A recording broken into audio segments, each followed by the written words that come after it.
co um, co-chair Tisha Edwards. We are recording this meeting, so just a heads up. This is all being recorded. There is a gigantic bandage on my forehead, if anyone had noticed. Cancer runs pretty deep in my family, and so I had this like growth that I was starting to notice, and so I went to my dermatologist, and they were like, "Oh yeah, you should definitely get rid of that." And so here we are. But anyway, it's really good to be with everybody. Excited to keep all the momentum going. I know that we today are going to be doing some work in the work groups. I know we've got some great folks presenting about who they are. And I also know that we have been doing some great work in our libraries that I think at a later task force we're going to talk a little bit about. But with that, Tisha, you got anything before we rock and roll? No, I'm glad you're taking care of yourself. So kudos for that. And no, just hello to everyone. Looking forward to today's meeting, and let's get it done. Let's do it. All right, so I'm gonna pass it to Anne for some round the horn. Great. Thanks, folks who are on, so I can get these pairs created. Tonight we're keeping it fairly simple as we head into fall, and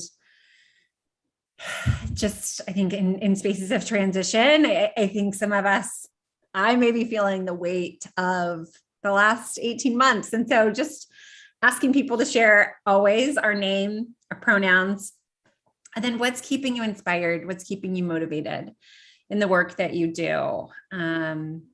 What is it that you're kind of holding on to right now? So I am going to go ahead and open up our rooms, and we're going to have maybe 3 or 4 minutes in those rooms tonight. So I do want to also real quick acknowledge, especially because I'm Jewish, a very happy Yom Kippur to all that are celebrating. This is a day of atonement and a day of fasting for some of us, but it's also one of those high holidays, and it's a good one if you're keeping score at home. So happy Yom Kippur to all of my folks out there. And yeah, let's do the thing. Great. So what is keeping you inspired? What's keeping you going right now? So we'll be back in 3 or 4 minutes.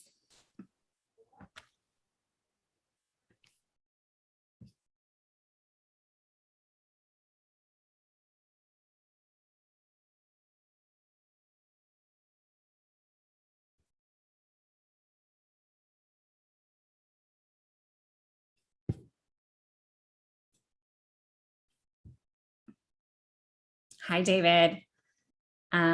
So you get to be in this room, streaming live. And so, yeah, what's keeping you inspired these days as we head into fall? So what's keeping me inspired is how the work that I'm doing and my partners are doing continues to flourish, and we are doing the work genuinely and are developing genuine relationships with people who understand the impact of what we're looking to do. And so much of this falls under arts and culture for me, as well as public health, and demonstrating other ways by which we can achieve the same goals. And for public health, it is about, again, the health and well-being of the public, of the people. And it's been frustrating for quite a while that people weren't seeing this option as valid, as legitimate. But now that's starting to turn. And so that's been beneficial for me. That's been beneficial for the organizations that I work with, my partners. So I'm very grateful above all else. and then definitely inspired that this is the beginning of a shift towards greater appreciation for this kind of work, and giving it the support that is always needed. That's great. Yeah, thank you for sharing. I would say what's keeping me motivated is thinking of thinking of the individual interactions. I think sometimes when I think about the scope of really big work, it can feel overwhelming. And I have had several interactions with individual young people over the last week, or individuals who are doing incredible work, and thinking about the impact that one person can have when it feels impossible to sometimes make really big shifts. But the power of those one-on-one interactions is what helps me to continue. So Danielle, welcome. We've broken into our breakout rooms. We're sharing just what's keeping us inspired or motivated as we head into fall. Yes. Hi. I would say what's keeping me motivated. Definitely my father at this time, since his passing. I will also say, like, many of my peers were all, in our program for social work and things like that. So we're kind of all sticking together as far as, like, just like trying to get through it together. My professors, everyone's, being pretty understanding and everything like that. So yeah, I would definitely say just having people around me that are like motivated. We all kind of want like the same thing. So yeah. That's great. Thank you. We're glad to have you here.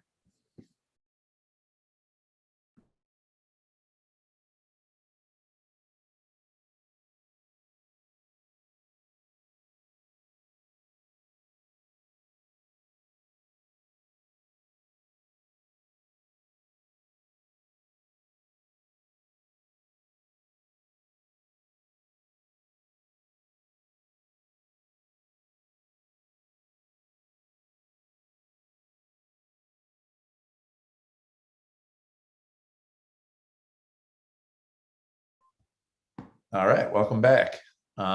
So we are now going to head into the portion of the meeting where we get to know folks. And tonight, I believe we have Destiny and Tisha, and I do not see Destiny at the moment. I'm going to text her, but Tisha, do you want to kick us off?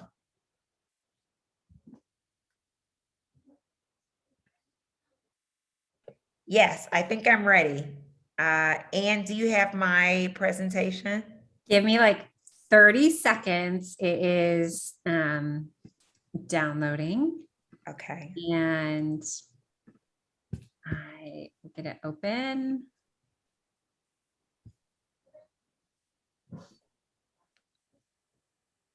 Great.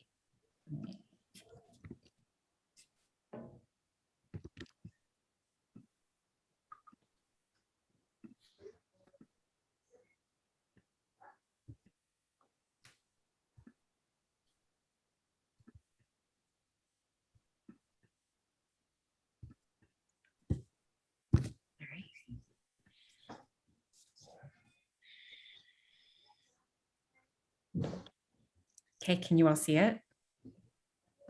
Yep. Okay, do you want to have the transcription at the bottom, Anne? Maybe not, but let's see if I'm tech savvy enough to know how to turn it off. Now let's see if that did it. Yeah, it doesn't. It looks good. Okay. Okay, great. So thank you, Councilman Cohen, and thank you, Anne, for giving me the opportunity to share a little bit about myself with the task force. And so the first thing, and so I decided to tell my story through pictures. And it all started in Meridian, Mississippi for me. That's where I was born and raised. Meridian, if you don't know where it is on the Alabama, Mississippi line. So the state, Mississippi is right next to Alabama, and that red star is Meridian, Mississippi. It's a very small town. in Mississippi. That's where my mother is. That's where my grandmother is. That's where all of my family is. The picture you see in the house in the middle is my grandmother's home, Rosie B. And my grandmother is really the person that was the anchor in my life and provided me with a lot of development. It's a very modest home, but that house is filled with so much love and acceptance. And it's one of my most favorite places on earth. That's exactly what my grandmom's house looks like right now. And if you've ever heard someone talk about a shotgun house, that's what this is. No washer and dryer. I bought my grandmother her first washer when I was in college with my student loan money because I was tired of her washing clothes in our sink and in our bathtub. She never wanted a dryer. And so she always hung the clothes up outside. And that was one of my chores as a little girl, was to hang the clothes up. And I hated doing that when I was a little girl, but I have such fond memories of that now because of the fresh air and watching those clothes on the hanger. And it's a 1-bedroom, a 2-bedroom, 1-bath house with a kitchen and a TV room, and that's it. There's a little sunroom behind the driveway, and that's where I spent a lot of time growing up, playing with my friends in that little shaded sunroom. And so that house just means so much to me. And the third image is that quote, a text from John Lewis on Twitter. And John Lewis is someone that I admire. And he put out on Twitter 56 years ago, today I was released from Parchman Penitentiary after being arrested in Jackson, Mississippi. And Jackson, Mississippi is not very far from Meridian. It's the capital of Meridian. And he was arrested there for using a white restroom. So as you all might know, Mississippi has a lot of racial tensions even today. And John Lewis spent a lot of time in Mississippi. And as you know, John Lewis talks a lot about good trouble. And that has been my life journey, which is about getting in good trouble, inspired by John Lewis. Next slide. So I thought it was a little important to just tell you about my family. We are very close knit. I don't have a very large family. I have a very small family. My mom is Brenda. That's the picture of me and my mom in picture number 1. My mom had me when she was a senior in high school, and she had me at a time where women or girls who got pregnant in high school could not attend high school. So my father was allowed to continue high school like a normal teenage boy, but my mom was actually forced to get a GED when I was born. And so she is a very brilliant woman, but she never was able to get a high school diploma because she got pregnant with me her senior year in high school. The second picture is a picture of my Granny B that lived in that house that I just showed you. That's Granny B here in Baltimore. She'd never seen snow. It doesn't snow in Mississippi. And so that's her on my back porch, really being excited about snow. And it's just one of my favorite pictures of her. The third picture is the women of the family. And we are the matriarchs. We are the folks who take care of our family. I am being developed to be a matriarch, being mentored by my great aunt, baby sister is what we call her, my grandmother, Granny B, my mother, Brenda, and me. We are the caregivers, we are the nurturers, we are the decision makers in our family. And so they are mentoring me for this role of being kind of the leader and the matriarch of our family. The fourth picture are my 2 sons, Nicholas and Nevin. Nicholas is 27, Nevin is 22. I'm very proud of them. They are my inspiration. And a lot of my professional work is about them. They have taught me so much. They are the first boys in my family to get a high school diploma. We have a history of incarceration, substance abuse, and domestic violence in my family. And my professional and personal life's mission has been about breaking those chains. And I'm really proud of my boys because they do have their high school diplomas, one from Poly, the other from City, and they are both college graduates. My oldest son is a graduate of Morgan. My youngest son is a graduate of Wake Forest University. So not only did I meet that initial benchmark of breaking chains and getting out of poverty and changing mindset and generational struggle, my sons have gone beyond and not only finished high school, which is a big feat in my family for boys. Girls are raised differently in my family, but boys are allowed to go free a lot earlier than girls in my family. And so for my boys to graduate from two of the best high schools in Baltimore, Poly and City, and now to be college graduates, that's a very important milestone in my family. And I also just like to give out a shout out to my oldest son, Nicholas, who is actually in his second year at Harvard Business School, which is something that my family, the matriarch, we could have never imagined that as a possibility for our lineage.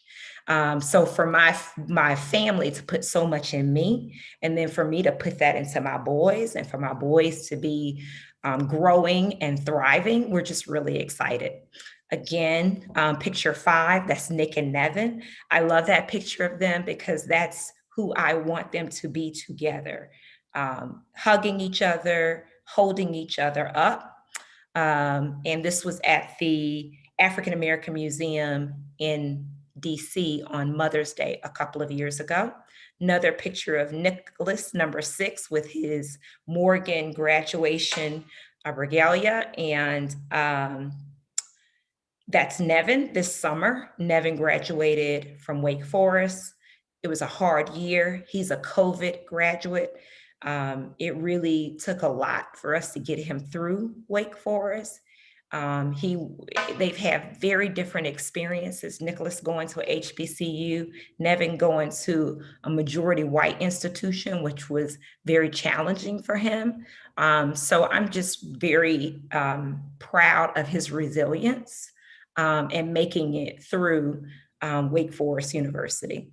And then the other picture is my sister, Shandy, in the blue, me in the pink, my niece, Madison, who also graduated from college this year from Mississippi State University, and my mother. So my mother is so joyful because both of her daughters ended up graduating from college. We're first generation college graduates. And now her 3 grandchildren are also college graduates. And that's a big deal because, as I said, my grandmother, Rosie B., had a 6th grade education. My mother had a GED. And my father was able to graduate from high school, but my father got addicted to drugs very early in his teenage years and really struggled from 18 to the day he died with substance abuse. So that's my family, the good, the bad, the pains, but that's my community. Next slide. So that was my personal life I just told you about. So my professional life has been in pursuit of good trouble. That's what I live for, is finding opportunities for good trouble. And so what brought me to Baltimore in 1997 was the opportunity to go to the University of Maryland School of Social Work and the University of Maryland School of Law. Again, a huge feat from a little girl from Mississippi with a mother who has a GED to come to Baltimore and to pursue 2 advanced degrees. My family's very proud of that. I'm very proud of that. I got the student loans to show for it. But that's a huge accomplishment to leave Mississippi and to come to Baltimore. I've been a high school principal. That's that first picture. A lot of people say, Tisha, I've never seen you with long hair. Well, that's me with my kids. That was my first big, good trouble opportunity, was being the principal of a high school here in Baltimore City. And that young lady that you see me talking to, I'm talking to a class of young people. They had done something really inappropriate. I remember this day like it was yesterday. And I had called the class together for a community meeting. And that young lady that you see me talking to in the front of the class, her name is Felicia Parker. And I am so, Felicia is such a success story. She's from East Baltimore. I've known her since she was 14. We sent her to Xavier University in Louisiana. She's a first generation college graduate. She actually works for the school system, and I am the godmother of her child, based on the relationship that I had with her when she was 14 in high school.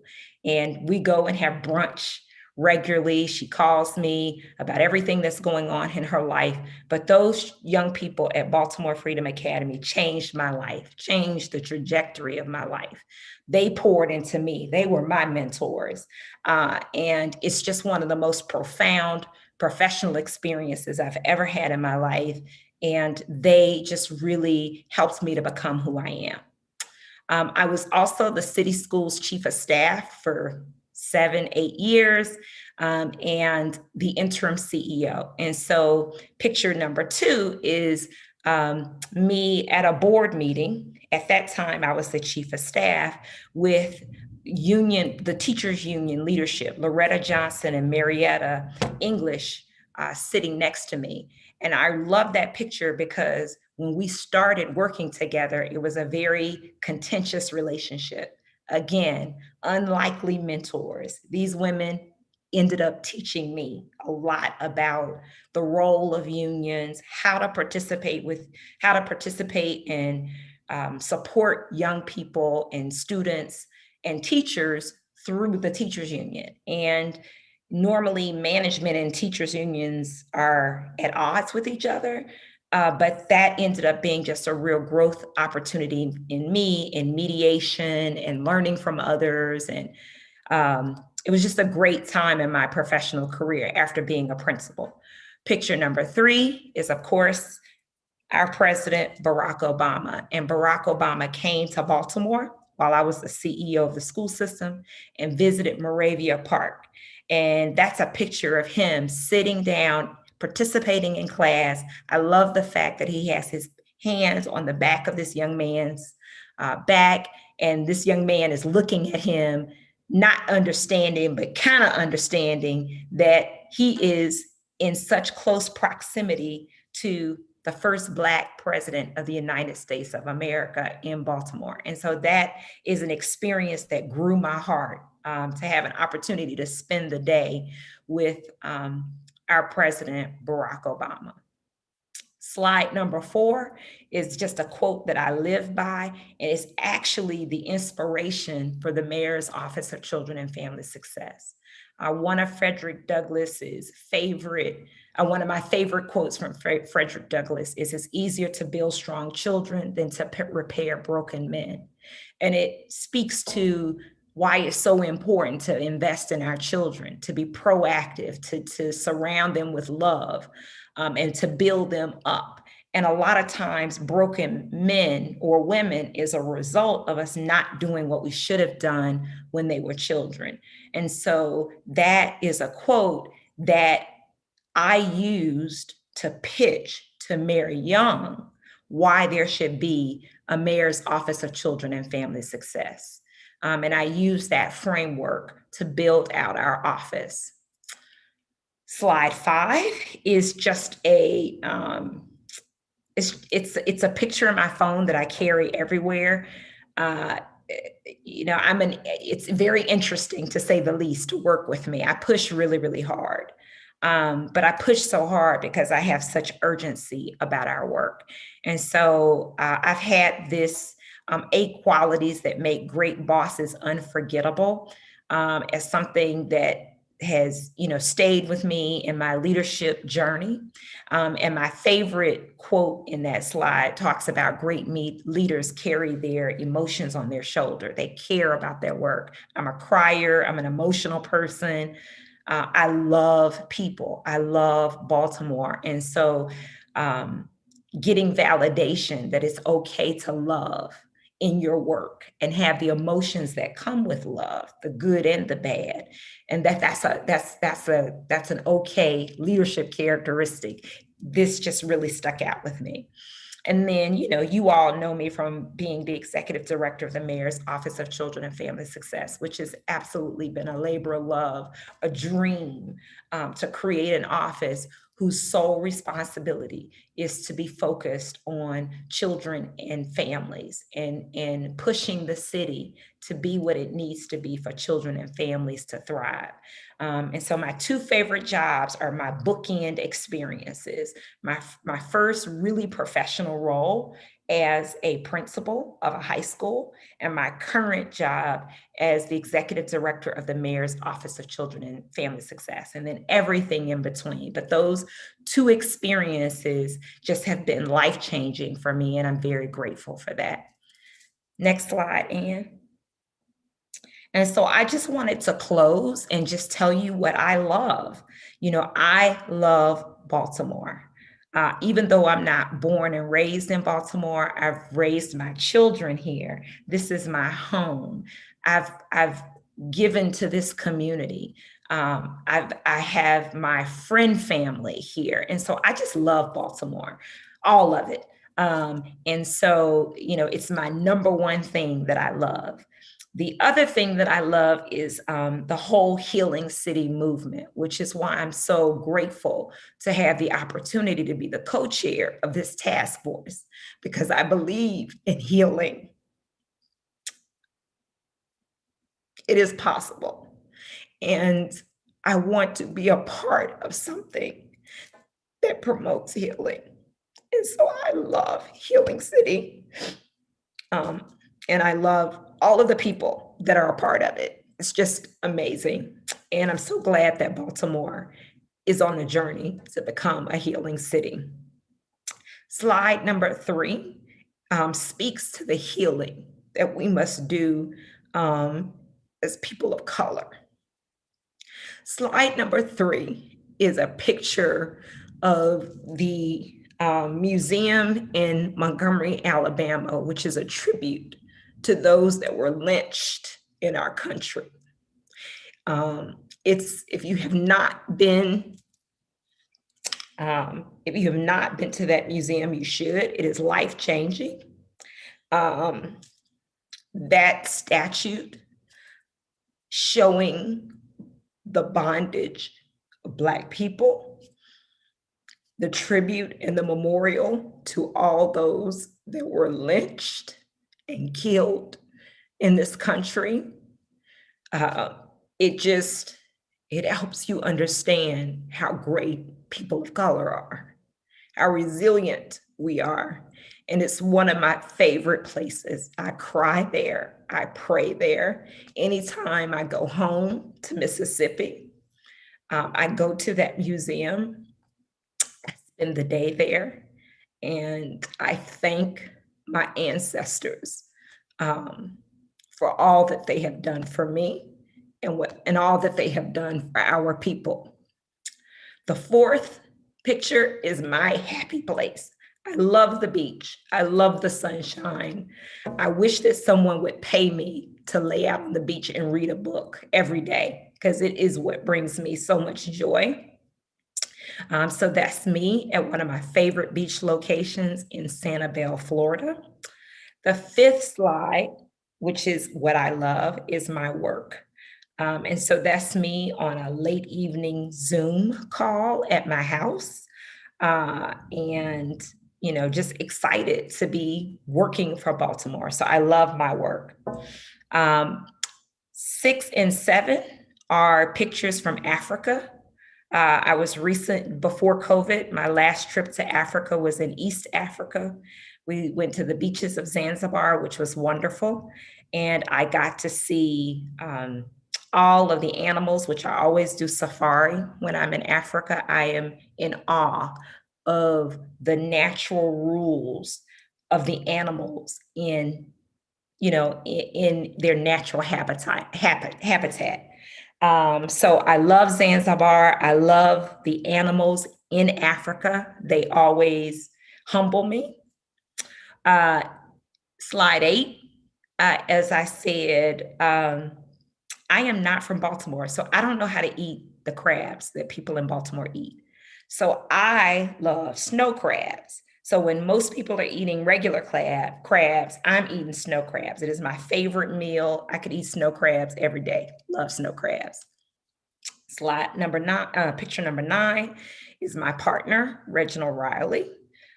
We were at an event together. He is Baltimore, born and raised, West Side.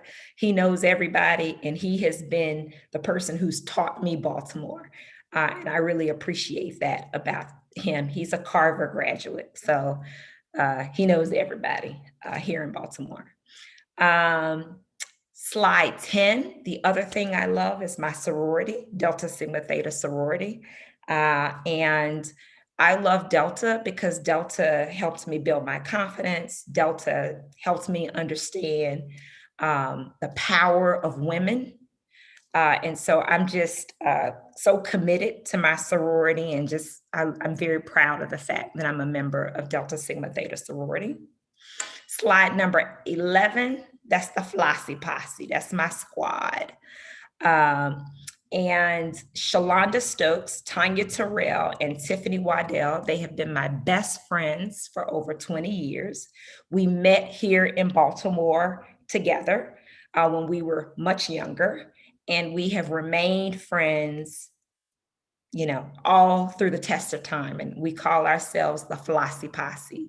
And they're just my sisters. They're my extended family. And these women, they just, they're everything to me. So they are like family.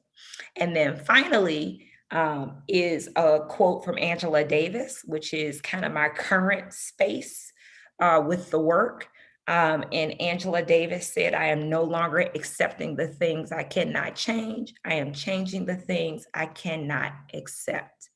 And that's where I am professionally. That's where I am in my life, is that, I'm working on and I'm committed to changing the things I cannot accept.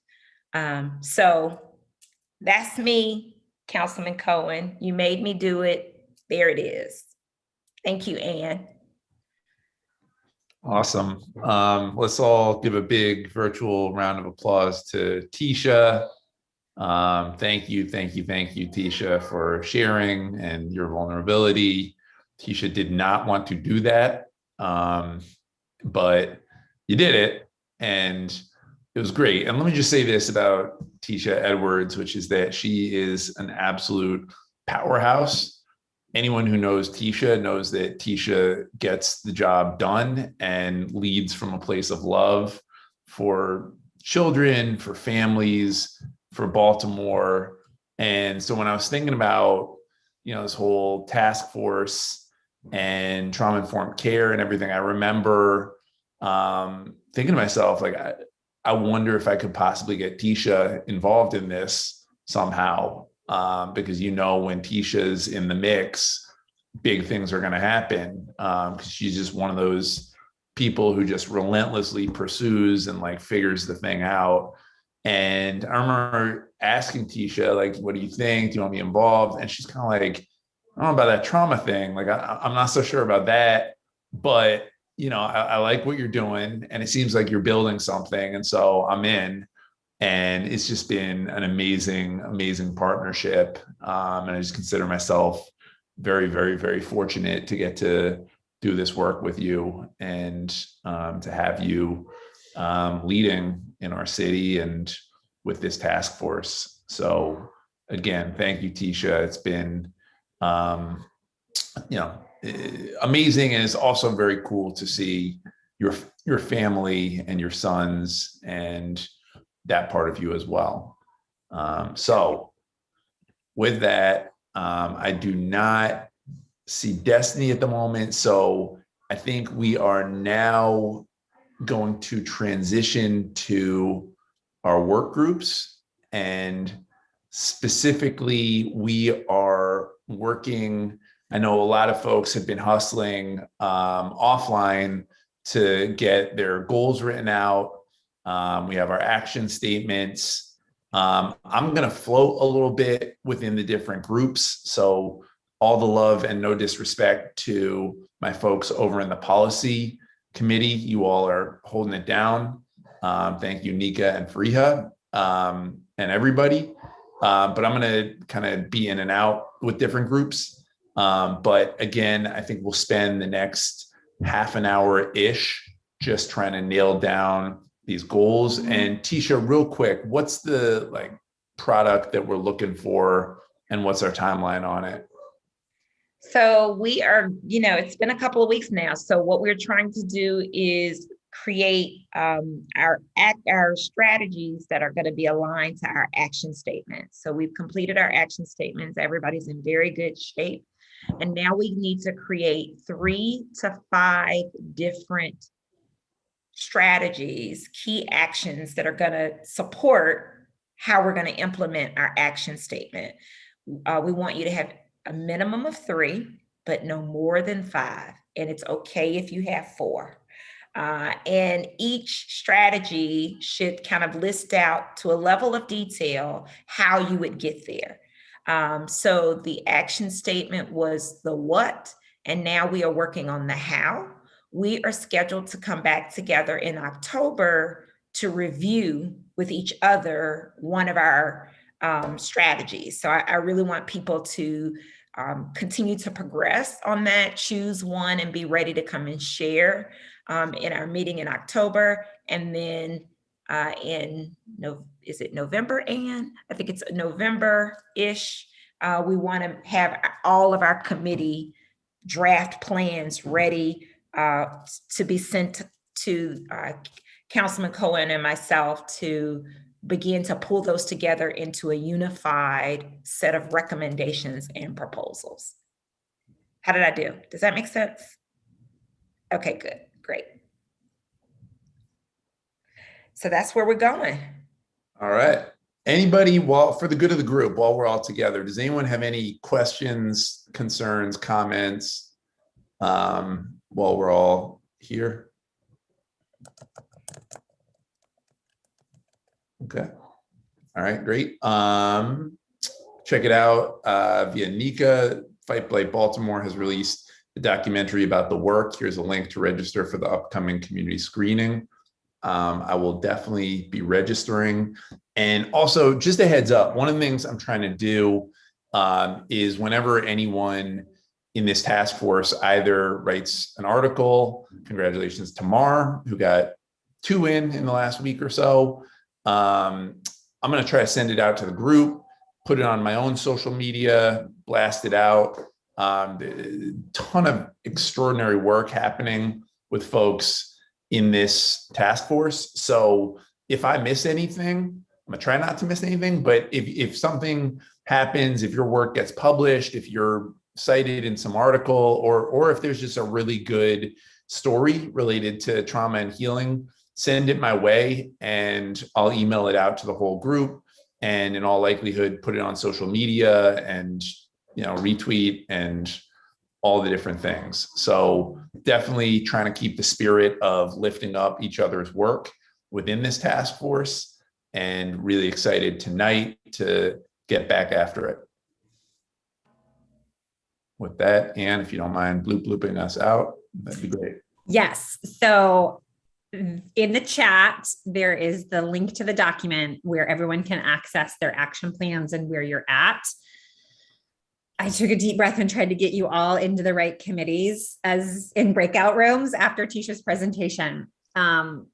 I don't know that I got everyone where they needed to be. So you can elect to choose your own room for a handful of you that I didn't quite get assigned yet. But otherwise, you should be in the right spot. So I'm going to open up breakout rooms, and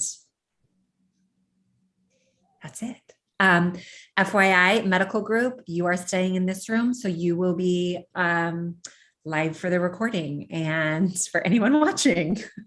So everyone else will go somewhere else. Medical group, you will stay here. That's it. Okay. Rooms are open.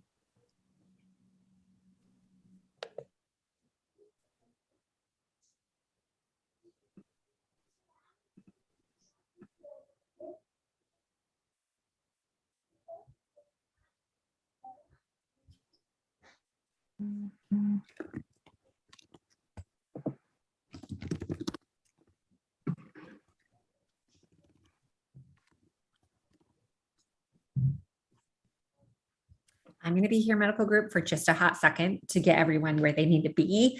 And then I'll go join the decolonizing group. So sorry that I'm still here. No worries, Anne. Is this everybody in our group today? No, I'm still hanger on at the moment. Mark, I'm But if going I to was get you there. I'm spontaneous, going to get you there. That's cool. You're welcome to stay if you want. Hey, listen, I'm plug and play. You just point me in the direction. I'm getting it. All right, Mark, you should be good to go to your group now. Tamar, I may not have assigned you.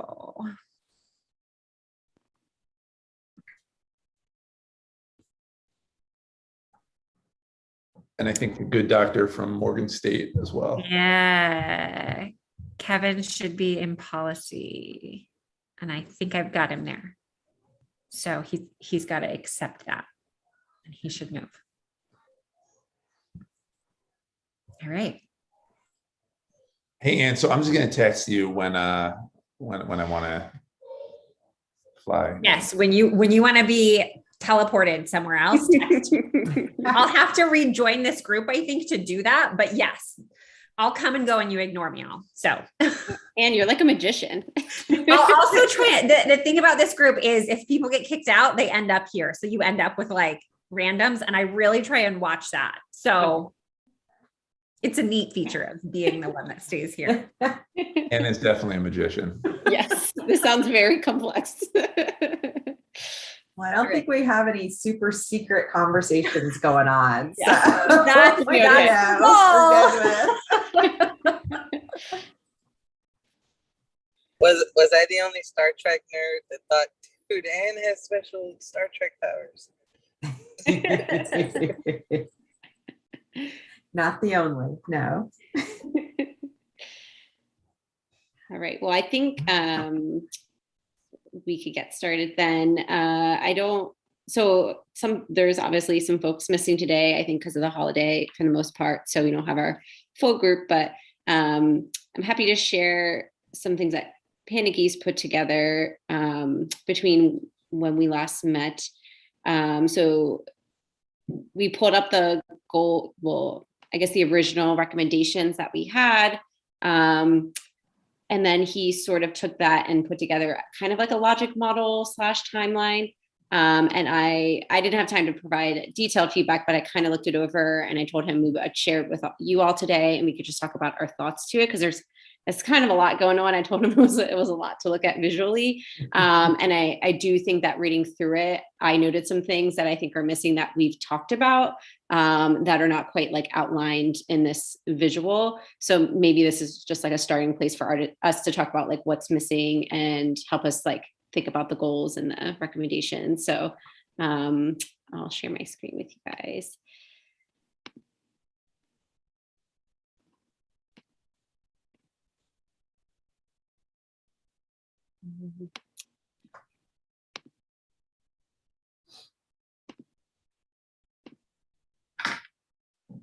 Right.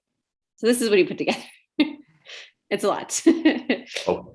Yeah. My first reaction was, whoa. Yeah, that was my first reaction as well. I'll be honest with you, I kind of kept coming back to it several times because my brain just couldn't absorb everything that was happening in this. And I think some of the like wording and language is, like on the vague side. So I wasn't quite sure what certain things, like what certain terms mean and who we're talking about.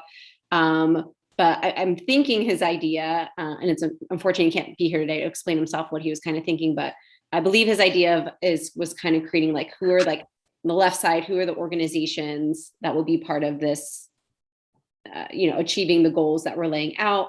What are some like measurable outputs that we're looking for? What steps would we need to achieve those outputs? What are the measurable outcomes? What things we need to achieve those? And then kind of like putting in, like in a logic model, you would put in how you're going to continually assess and evaluate if what you're purporting to do is working and effective. So that's like, I think the feedback loop part of it. But I'll give folks like a moment. Well, I guess, we could just take the next few moments. Everyone can kind of look at it and see if you have any initial thoughts or reactions.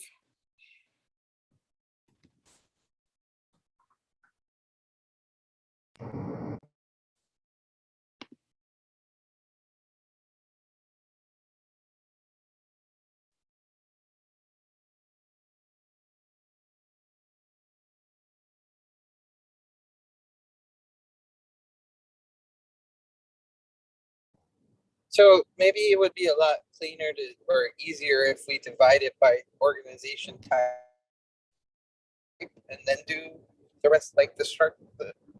It's pretty, and I think it's easy to understand. I think it's just a lot of information.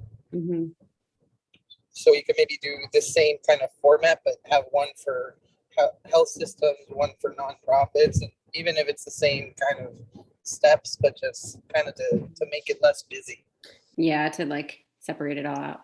I just got to go grab a piece of paper to write things down on for a second. I thought I would take notes on my computer, but when you share a PowerPoint, you can't. I haven't yet figured out how to have multiple things open. So give me just a second. I'm just going to go grab some paper.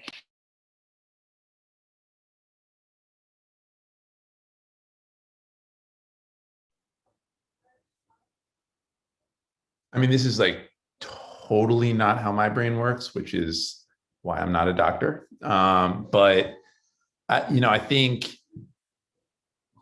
think it's a solid logic model, and I think having that flow is useful. And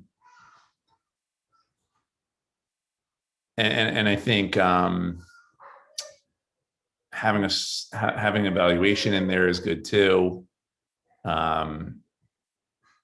Yeah, and I agree with the point that I think it would be a little easier to digest if you even just separated out the different groups. But I guess like the point, as I'm understanding, as I'm trying to read it, is like to kind of have like some workflows with nonprofits on one end, with healthcare systems on another end, with communities on another end, and all have it interact with the task force.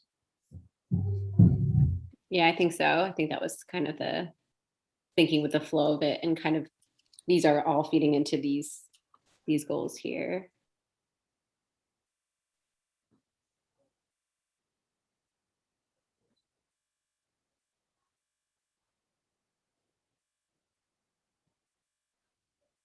So like Zeke, I was trying to think of like, the work that we're trying to do at Sacred Heart Church. One of the things that stood out to me is like, where does that fit in here? Like, because I see like gatherings to discuss meetings like between institutions and community. Like, so I would try to figure out like in terms of making sure we're talking about access to healthcare, not in non-traditional healing spaces, where would something like that go? And that was like my initial comment to Panagis, is like trying to figure out like where in these goals does something like that fit? Yeah. I think what you just described is an output, right? Meeting to discuss. If we're looking at it based on this diagram, it would fall under measurable outputs, no? I don't know. I suppose, yeah. I'm trying to figure it out on my phone because I'm. Oh no! Oh my gosh, that must be so hard. It's like, let me look at that little square. You can look at one square at a time. Yeah, so I think it would be, like a button there, and then the next step would be what comes out of that meeting and how we're gonna address those, right? Mm-hmm. Yeah, I think that makes sense. Lindsay, can I make one observation? One thought is just that I think one of the things I heard from at least people within the healthcare system who are on this task force going back a couple meetings ago was the tendency to sometimes silo themselves. And I think what's so great about the task force is that it is bringing people together across many of these different organizational infrastructures, but the way it is sort of at least on kind of the way the flow chart works here still feels like we're kind of siloing back into those. And so just wondering kind of what the mechanism would be for ensuring that like the communities, even as they're going through this model, you know, if they're going through it to fidelity, is there a way for the nonprofits and the healthcare systems to be interacting and communicating with communities and vice versa? Because right now it feels like everybody's in their own lane. Mm-hmm. Okay. Yeah, I see what you're saying.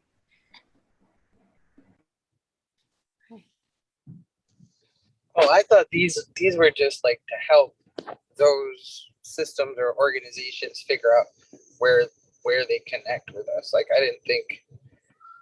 So I think this was just like to work with, and we would establish another form or something of how. I don't know if I'm making much sense. Yeah, I knew what you're saying.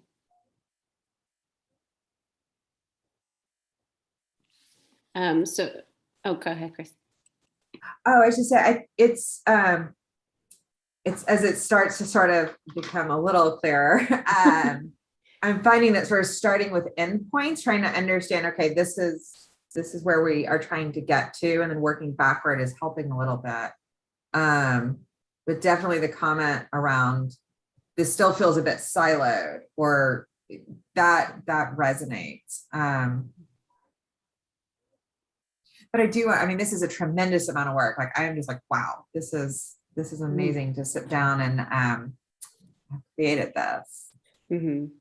Yeah, I wish so much he was here, because I think he had a lot of thought into like how he was thinking through this that I can't communicate as well. I think Panagis thinks about this stuff a lot with his medicine for the greater good thing of like, how do systems and communities and healthcare kind of interact, and where are the breakages and how does it all flow together? So yeah, and maybe it's even worth like coming back when he is here and just like breaking it down with him.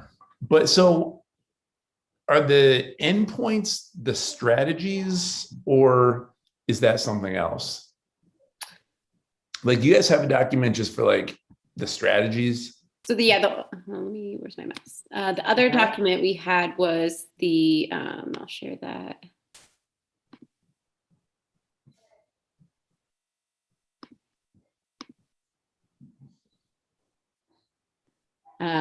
Kind of like our three, like these were our three original major goals. If we looked at like the action statement and what we wanted to do,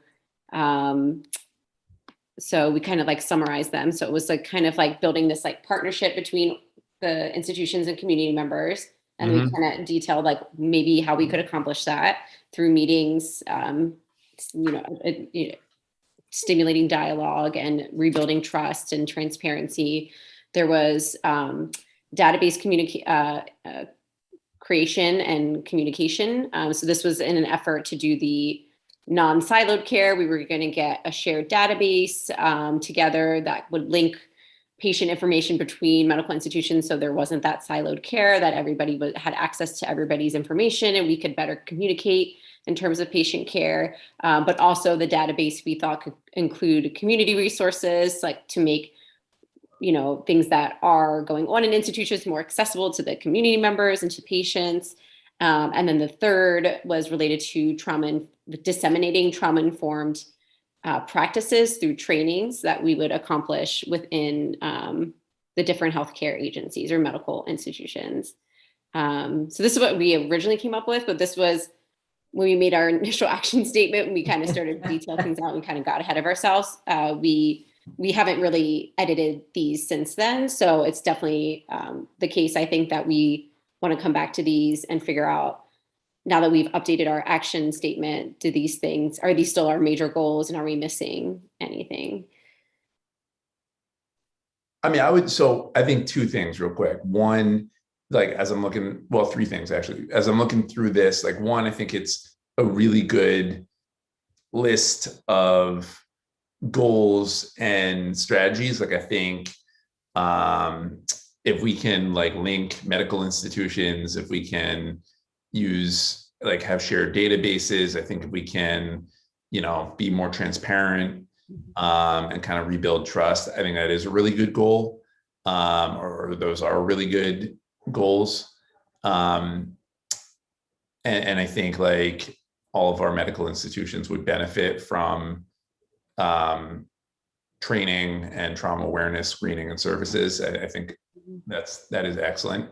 I would again push for an additional one around disseminating care in non-traditional community sacred spaces, like we're doing with Sacred Heart Church, which, by the way, my hope is for everyone on this task force to meet as a next step with the members of the church and sort of have a conversation about what we can and can't do to support their request around mental health services, as well as they're really interested in having some of their church members become navigators in the healthcare system. And that's something I think we could also think about how to support. But I think like adding something around disseminating or providing, trauma-informed care in non-traditional spaces. I just think like this group's really well equipped to do that. Between what Tika does and like Chris and Lindsay and all the different, and Panagis and Tara and all the different folks. And then the third thing is, as I'm reading this, I think there's like a really good, interesting potential partnership with the decolonizing group, as we're thinking about like transparency and creating more trust with medical institutions. I think some of what the decolonizing group is thinking about is like how to help institutions that have traditionally been either like explicitly harmful to communities of color, LGBTQ communities, et cetera, do better. And then also how to provide care in a way that is decolonizing, that doesn't like further perpetuate inequality and hierarchy and all the rest. And so I don't know when that point is. I think once you've like got all the strategies like written out, I think there's a really good point at which we bring y'all's committee and their committee together to kind of think about how they can flow with each other. Yeah, I would really, it's funny you say that because it's definitely been on my mind as well. And I was just texting Panagis about like, I feel like there's this bigger issue of which I don't know quite how to address, but it's this historical relationship of particularly the major medical institutions of Baltimore City, Hopkins, University of Maryland, and all that they have done, like you said, Zeke, to very explicitly and intentionally displace and gentrify the communities in Baltimore in an effort to expand and grow their income and their physical spaces, in the sacrifice of Black health and mental health and physical health, and cause so much economic damage as well. And so to me, I'm sort of like, how do you rebuild trust as an institution when you've intentionally created harm and there's been absolutely no restitution for that to the Black community, which you harmed? And I don't know if that's our role in this, and what we're trying to accomplish specifically. It seems like it fits along with the decolonizing group as well, because they have that larger goal of how do we decolonize institutions and systems. But I'm glad that you said that, because I was, I've been thinking that, and I'm not quite sure the best way for us to make sure we have a goal that focuses on that in some way.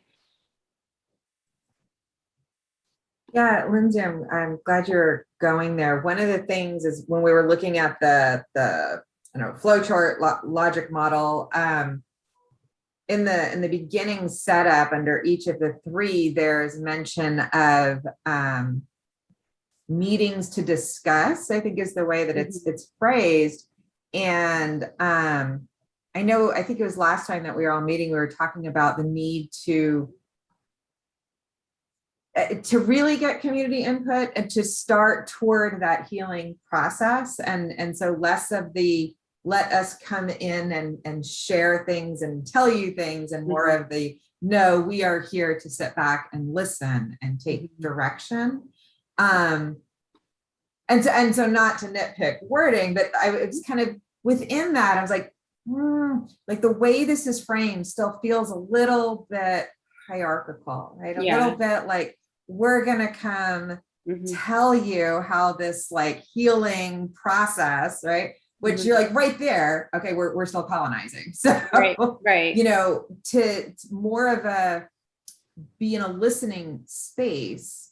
And I think this is where like those of us in the medical institutions have our work cut out for us to also convince our institutions, like, okay, we've done all this listening and we've got ideas and here's what they want.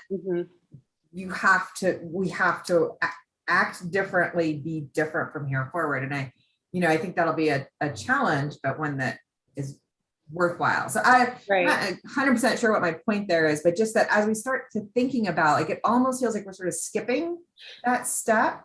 Yeah. No, I totally agree with you. I've had that same reaction when I keep reading this. I'm like, I know this feels off to me, and not like something about our language is not what I want this to be. And I'm, through collaboration with you all, trying to think of like that just that change of like, we're not going in and fixing anything. Like part of this is to be in a space of active listening of what the community needs, rather than imposing what we feel.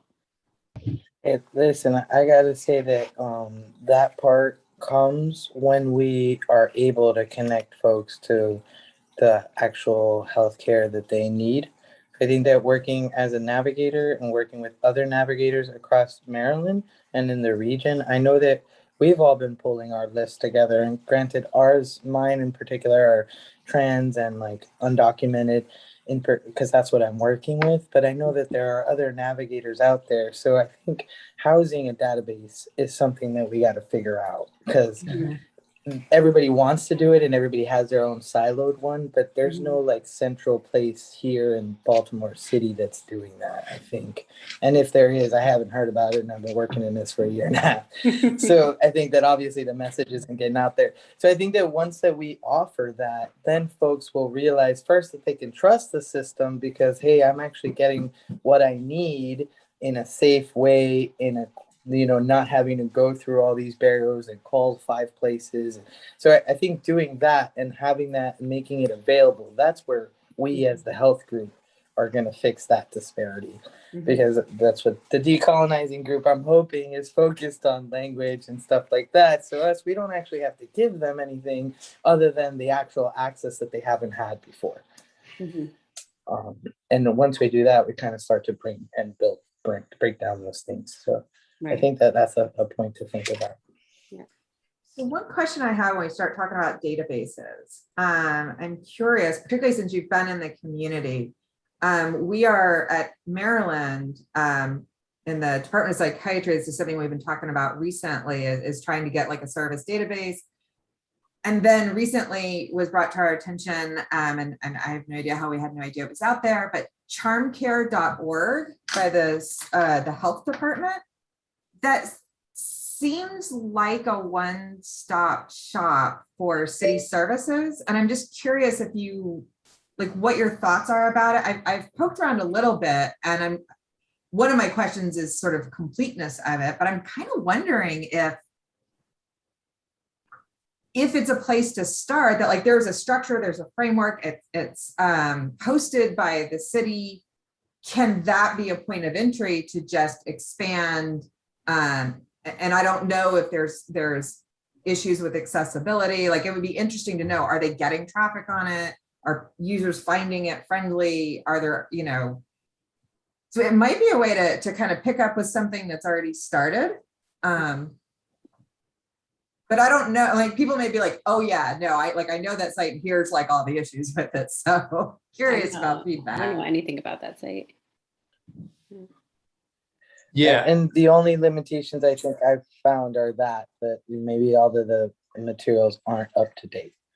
But of course with COVID, I mean, I don't know how much of that is a COVID thing or, you know what I mean? Yeah. Do you find them So like I said, comprehensive in that? managing,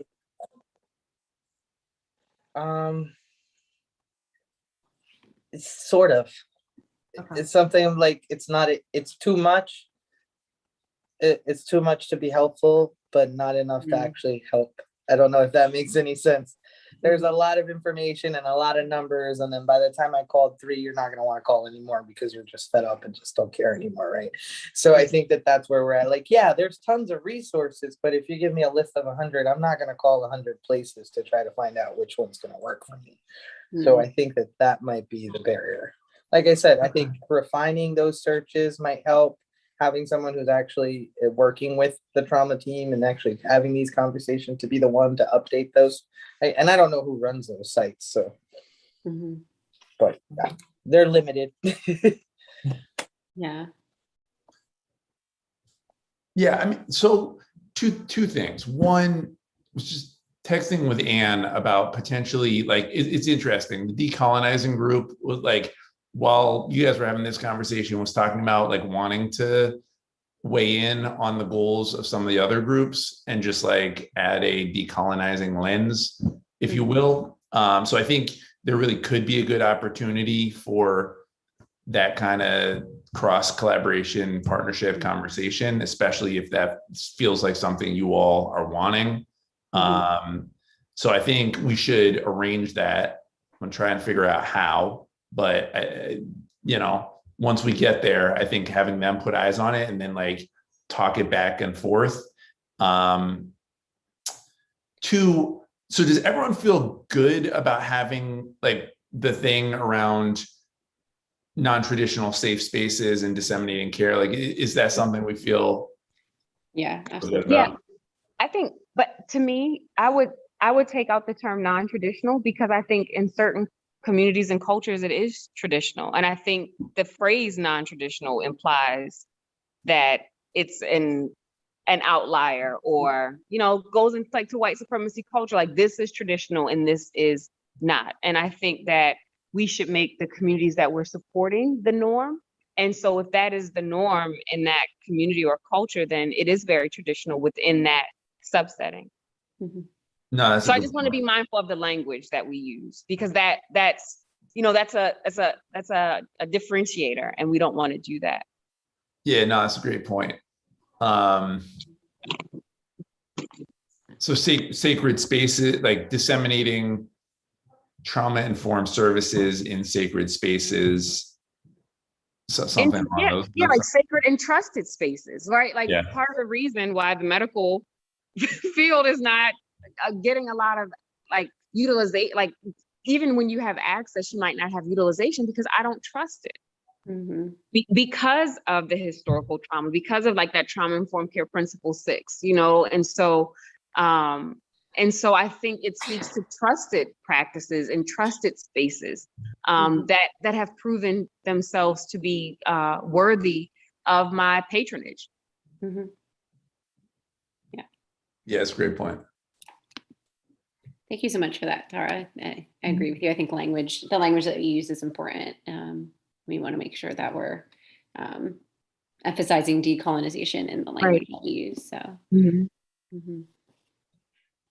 Well, I think the decolonization group should be reviewing everything, right? So that should be part of their job. That's what I meant. Maybe that's not one of their goal number 7. Yeah, just pass them our paper so they can go proofread it. That's I actually think they will be excited to proofread y'all's paper in particular. This conversation kind of is bringing to mind, is there maybe a point at which all of the committees should sort of have kind of touch base? I mean, if we're developing something that I don't know, the youth committee is also talking about, but just like a I don't know, a moment in October to come together. Okay, we've all got our heads around what we think we're going to do. Are we replicating anything? And if so, then, you know, kind of avoid those inefficiencies in our duplications, and then figure out who would be best staged to handle, you know, whatever it is we're talking about. Mhm. No, yeah, I think that's right, Chris. I think that is what we're going to try to do in October, once we've like got these a little more hammered out.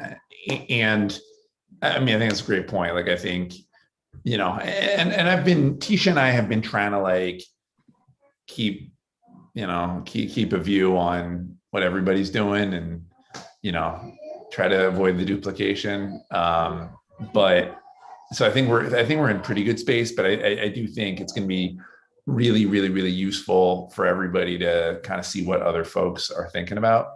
Mhm.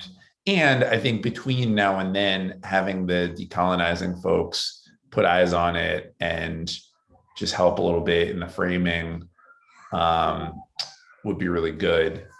And so can we add that as like a fourth, I guess, recommendation? Like The thing around the trusted, safe. the sacred and trusted spaces. Yeah. Yeah.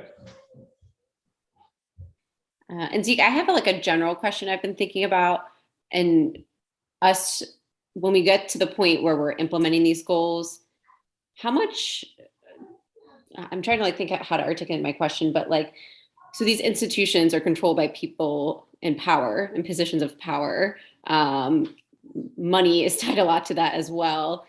How much power do we have in getting these institutions to do what we think they need to do? Like, even just small things like, I want these institutions and people who work in them to understand the historical legacy of trauma and displacement and redlining in Baltimore, and how their institutions have played a role. How much are we going to be able to say, you need to do that?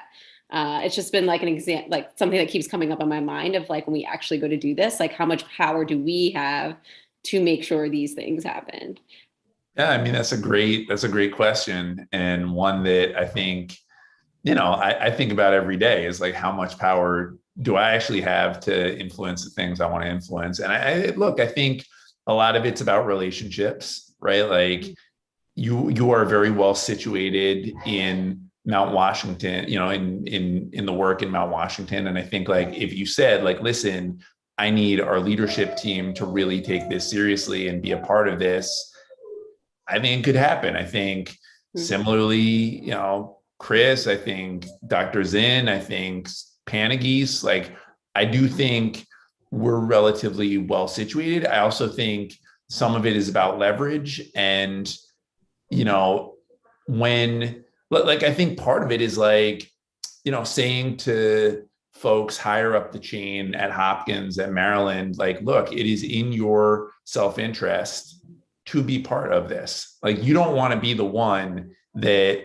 especially given your own history, that's like not at the table as the city's trauma-informed care task force is convening medical institutions and community. Like, it would be a really, really, really bad look for Hopkins, Maryland, et cetera, to not show up. How far that goes, like, I don't know. I mean, look, you know, I'm a city council person, and we have like a notoriously weak, you know, structurally weak city council, right? Like, this is a very strong executive city, but I've always felt like I'm still going to get stuff done because I got relationships, and I know I have a pretty good sense of how things move within the body. And, you know, so it's like, I just feel like that's kind of the power of this task force is, you know, it's not like we've got a ton of money or whatever, but I think all of us, each of us, have some relationships in the spaces we inhabit, and collectively, I do think we can bring people together. Now, like, can we get them to like truly commit to changing practices? Maybe. But I think it's worth like really, really strategically thinking that out and figuring out how to move forward. Right. Yeah, I don't know that. Like, Yeah, so go ahead, Tika. Lindsay, I just wrote a paper about it. I was just writing. Oh, you gotta about give me this that paper because- so I can read it. No, you know what? Anybody who's leading in healthcare is fooling themselves and they don't realize that CMS is moving towards care coordination, and you can't do care coordination without other people working with you. You can't possibly be everything for everybody. So unless you have a colleague over here who does that specialty and another, they're going to want this. This is something that every health system is going to want. It's not going to be a difficult sell. Right. I think that looking at it that way, and at the end of the day, everybody's going to want Medicare, Medicaid reimbursements, right? You're not going to get that unless you start doing this kind of work. So let me help you do this work by joining our group and doing this. And it's going to be beneficial for you on a financial way, which is the truth. It's not a lie. And I got cut off by a phone call. I apologize. You're good. Yes, will you share that paper? I'd love to, because I mean, this is what, right, this is way, one of the first meetings, we started to talk about what are our points of leverage, right? Like what can we leverage with these large institutions? Sorry, my cat is, to convince them to change and in a way that's authentic, right? I mean, not, I mean, every day when I go to my office, it's, right underneath the big, Black Lives Matter banner. And I'm like, and at the same time, right, there's a bunch of folks who are not cared for, like right under that banner. So at that, I love hearing that shift in the system, because it's like, okay, that might be a point of leverage, right? Every single CMS is saying it. We're gonna cancel out fee for service, right? So they're gonna need to have to coordinate care for these patients, because if they don't have better healthcare outcomes, they're not gonna end up getting paid. So I think that's the argument I meant in my paper, and I think that's a really easy sell for any leadership team. It's like, this is gonna help you be successful for those models. I'll share it. I'll look for it in my homework file and share it. No worries. Yeah, you better share that paper, Tika. I feel like we need to have task force readings, because also I've been reading Lawrence Brown's book, and it's so practical and laid out. And I'm like, we need to be taking what he's saying here too, and what we're doing. We need to draw on these resources that people have already created, papers and books where they outline specific steps. This is also helpful. Lindsay, can we do a book club? Because I'm also reading it and I need to journalize. Yes, we have a task force book club. Yeah. Yay. Yes, I would be totally up for that.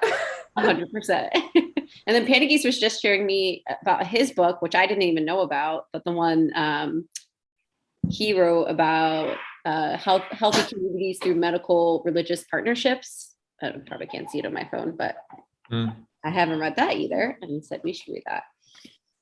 Sorry, sidetrack.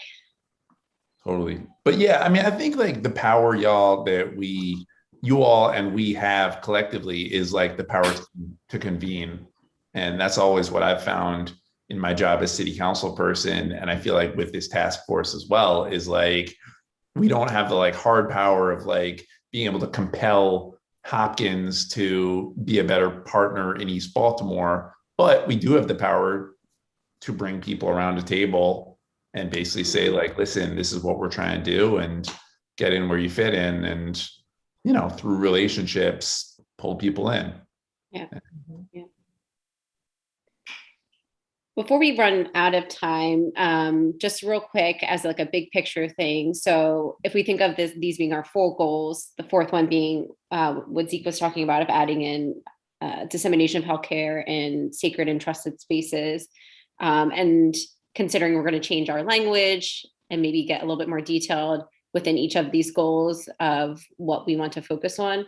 Is there any other major goal? Because I think Tisha was saying we can have up to 5 goals. Is there any other big major goal that someone feels like we're missing completely that we need to make sure we add that isn't captured by one of these areas?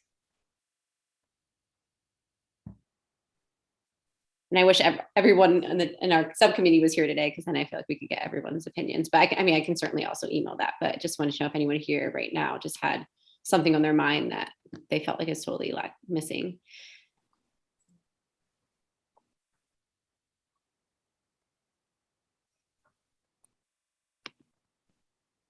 Yeah.